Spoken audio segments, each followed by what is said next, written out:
À présent, la page des sports, elle sera entièrement consacrée au mercato des joueurs africains qui évoluent sur le continent et qui rêvent de jouer dans les meilleurs championnats d'Europe. Bonsoir Liselor. Bonsoir. Votre invité est le Sénégalais Bassirou Sarro, consultant et agent de joueur enregistré à la Fédération anglaise de football. Merci d'avoir accepté notre invitation. C'est moi qui vous remercie. Alors bonsoir Bassirou Sarro, c'est comme ça qu'on dit. Alors les joueurs africains constituent un vivier important pour les clubs et les agents en Europe. Comment se porte ce marché des joueurs africains depuis la pandémie du Covid-19 ? Oui, il faut signaler que depuis bon, d'abord, il faut savoir qu'en termes de marché de transfert des joueurs, tout le monde n'est pas Sadio Mané, tout le monde n'est pas Kalilou Koulibaly pour avoir des gros transferts, de gros contrats et avoir aussi une attraction médiatique. Donc la pandémie a causé beaucoup de problèmes, a freiné en tout cas le transfert des joueurs africains. Tous les clubs européens ont connu la crise, donc il y a eu de plus en plus de restrictions, donc du coup il y a moins de budget, donc les clubs ne peuvent pas permettre de continuer comme ils le faisaient avant en faisant un recrutement de façon massive. Donc, ce qui explique aujourd'hui que ça impacte sur le marché africain. Donc, simplement, c'est ça la raison. Et aussi, les contraintes administratives qui étaient beaucoup plus compliquées. Donc, les joueurs, les clubs favorisaient les joueurs qui sont déjà sur le continent européen. Donc, il y a une confiance accrue des centres de formation. Donc, du coup, ça aussi, ça impacte un peu le marché des joueurs africains. Donc, du coup, il y aura moins de joueurs africains. N'empêche, les joueurs qui ont de très bonnes qualités, quand même, continuent à venir sur le plan européen. Justement, ces joueurs qui viennent depuis la pandémie, quelle est la destination la plus prisée par les joueurs africains ? Comme je disais tantôt, après, c'est vrai qu'il y a quand même, en termes de réduction, et les clubs aussi qui ne délivraient pas de visa, il n'y avait pas des lettres d'invitation pour des essais. Donc, d'autres pays, comme les pays de l'Est, après, a été une opportunité pour certains joueurs. On va dire que si on fait la comparaison par rapport à l'Europe occidentale, par exemple le cas de la France, ou l'Allemagne ou l'Angleterre, donc c'est ces pays qui ont peut-être ouvert les voies, c'est de façon beaucoup plus facile. Donc ça, c'est intéressant pour nos joueurs parce que ça pourra être un tremplin pour certains qui sortent du lot et ça pourra être aussi pour d'autres qui ont des projets à moyen terme et à long terme pour pouvoir développer leur carrière là-bas. Donc c'est les pays de l'Est. Les pays de l'Est. Okay. Alors comment ça se passe? Vous êtes basé en Angleterre. Comment ça se passe depuis le Brexit pour les joueurs africains qui sont sur le continent et qui rêvent de Premier League ou de Championship? Oui, donc il faut signaler que le championnat déjà anglais, c'est le championnat qui fait rêver tout le monde. Ce n'est pas que les joueurs africains, même les joueurs qui sont déjà en Europe, parce qu'en termes d'intensité, de qualité, et puis c'est médiatique. Donc je crois que c'est ce qui fait rêver. Mais déjà, il faut signaler que déjà avant le Brexit, ça posait problème pour nos joueurs africains. Nos joueurs africains à cause du work permit, l'autorisation de travail. Donc aujourd'hui, depuis le 1er janvier, ça devient beaucoup plus compliqué, et pour les joueurs européens, et aussi pour les joueurs africains. Donc il y a ce que les Anglais ils appellent le GBE, Government Body Endorsement. En quoi ça consiste? Ça consiste, en fait, c'est des systèmes de points qu'ils ont mis en place. Un joueur africain, que ce soit en sélection U20 ou U23 ou même U17, il y a un certain nombre de points qu'il faut avoir. Ça doit être le nombre de sélections. Est-ce que vous jouez avec la sélection locale, national? Si vous êtes attaquant, le nombre de buts que vous avez marqué, votre niveau d'anglais. Donc c'est la conjugaison de tout ça après qu'on va dire que okay, vous êtes éligible pour aller jouer en Angleterre. Et ça, c'est pas facile. Et comme les clubs aussi, ils sont cotés par le nombre de points, ils vont voir par exemple si vous jouez déjà, je sais pas, à Génération Foot, est-ce que Génération Foot, est-ce qu'ils sont qualifiés en Coupe d'Afrique des clubs, ou bien les Amalek, ou bien l'expérience de Tunis et tout ça. Donc tout ça, ça compte. Et si vous êtes attaquant, comme je disais, le nombre de buts que vous avez marqués, les statistiques, etc., etc. Et donc c'est quasiment impossible aujourd'hui. Donc ce problème-là, connu par les joueurs africains aujourd'hui, aussi les joueurs européens aussi, ils vivent de ça. Okay.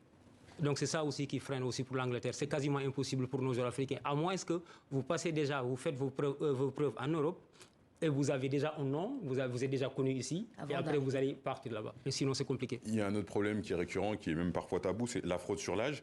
Est-ce un handicap pour le joueur africain? Et finalement, maintenant, comment ça se passe? Est-ce que finalement tout le monde s'arrange? Tout le monde s'arrange, je ne disais pas cela. C'est vrai que la question de l'état civil a toujours été un problème sur le continent africain. Je crois qu'il faut mettre ça dans le contexte. À l'époque, c'est vrai que vous allez voir des joueurs déjà qui vont aller à l'école, ils ne vont pas aller très tôt parce que le recensement n'a pas été au préalable. Donc, ces gens-là, ils vont aller à l'école. Nous tous, peut-être que nous étions en classe avec des amis qui sont beaucoup plus âgés que nous. Donc, on va leur faire un jugement donc, pour pouvoir aller à l'école. Donc, du coup, c'est un problème sociétal. Donc, le problème de recensement se posait de problèmes là, beaucoup en Afrique. Mais c'est de plus en plus rare quand même. Hein. Je crois que parfois, on exagère un peu, parfois en charriant les Africains. Il n'y a pas qu'en Afrique. Il n'y a pas qu'en Afrique. L'Amérique latine a connu ça. Donc, mais je crois que c'est vrai que, comme je disais, il ne faut pas le nier, c'est un phénomène qui existe. Mais aujourd'hui, les États font des avancées remarquables. Par exemple, au Sénégal, aujourd'hui, presque pour avoir l'état civil, ce n'est pas compliqué, c'est répertorié avec les pièces d'identité qui sont numérisées. Donc, c'est compliqué aussi de faire des falsifications ou bien des fraudes par rapport à ça. Et je vais juste ajouter, aujourd'hui, les clubs européens, dans leur politique de recrutement, misent beaucoup sur la jeunesse, on va dire de la petite catégorie.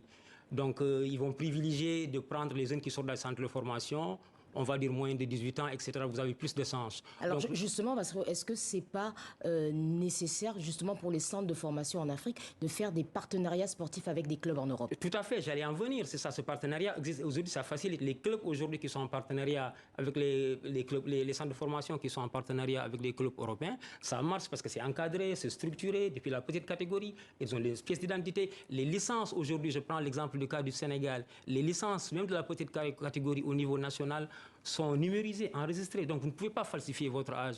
Et le partenariat dont vous parlez tout à l'heure, c'est ça. Le cas du Sénégal, Génération Foot, qui fait un partenariat avec le Metz Football Club. Oui. Et Dakar Sacré-Cœur qui le fait avec Lyon. Et aujourd'hui, Djambar avec Marseille. Et je crois qu'aussi au Mali, ça existe, comme la Côte d'Ivoire le font avec des clubs belges. Et ça, c'est intéressant. C'est beaucoup plus encadré, c'est beaucoup plus structuré. Et il y a des gens qui travaillent autour de ça. Et c'est pour faire frauder. Et c'est compliqué. De manière générale, on parle beaucoup du rôle néfaste des agents en Afrique, mais partout aussi. Quels conseils donneriez-vous à des joueurs qui rêvent d'ailleurs pour éviter de tomber dans des situations très compliquées? C'est vrai que parfois, quand vous parlez de notre métier d'agent, vous êtes mal vu. C'est vrai qu'on est traité de tous les noms. Mais je tiens à préciser quand même que je crois qu'il y a une petite minorité quand même qui sont des agents qu'on peut dire des agents véreux. Mais la quasi-totalité des agents quand même font leur boulot avec une certaine éthique et une probité morale. Donc je crois que c'est bien aussi de rappeler qu'il n'y a pas que les trains qui arrivent à l'heure, on en parle peu. Mais le conseil que je donnerais, je crois que c'est les fédérations qui doivent nous accompagner. C'est-à-dire que nous, au niveau de l'Angleterre, il y a ce qu'on appelle AMS Number. C'est un numéro qui est affilié à la fédération. C'est facile de vérifier ça, la véracité ou bien l'authenticité de la personne, s'il est habilité à faire ce métier ou pas. C'est pareil en France. Donc, je conseille à mes jeunes frères africains de vérifier l'authenticité et la personne qui parle avec eux. Est-ce que la personne est affiliée et la personne est habilitée à faire ce travail? Et surtout, parfois, surtout éviter, quand on vous demande par exemple de l'argent pour vous trouver un club où vous demandez pour faire des essais, il vous faut payer de l'argent pour avoir le visa. Je crois que ça, il faut éviter. Alors, vous, en tant qu'agent, vous connaissez bien ce marché africain. Est-ce que, par exemple, vous souhaiteriez travailler mieux avec les fédérations ou les clubs? Parce qu'on dit qu'il y a beaucoup d'intermédiaires. Il y a beaucoup d'intermédiaires. Depuis quelques années, la FIFA a laissé beaucoup plus de souplesse aux fédérations. Maintenant, c'est aux fédérations qui devront encadrer, par exemple, en faisant quoi? En répertoriant toutes les personnes, comme je disais, qui sont habilitées. Et je crois que les agents qui sont habilités, qui sont affiliés à une quelconque fédération, sont les seuls interlocuteurs pour pouvoir travailler ensemble. Je crois qu'il y a tout, comme vous disiez, beaucoup d'intermédiaires. On va voir parfois même ces marques d'organisation, même certains parfois présidents qui sont parfois agents, qui sont directeurs sportifs, qui sont entraîneurs, c'est compliqué. Je crois que c'est ça. Donc c'est les agents qui doivent aux fédérations qui doivent nous aider à collaborer ensemble en faisant un liste. Déjà, telle personne est affiliée et après on va collaborer avec les clubs et aussi avec les joueurs. Bassirou Sarro, merci, agent, consultant, agent de joueur. Merci d'avoir accepté notre invitation. Merci beaucoup. C'est moi. Liselor, à la semaine prochaine. À la semaine prochaine. Merci beaucoup.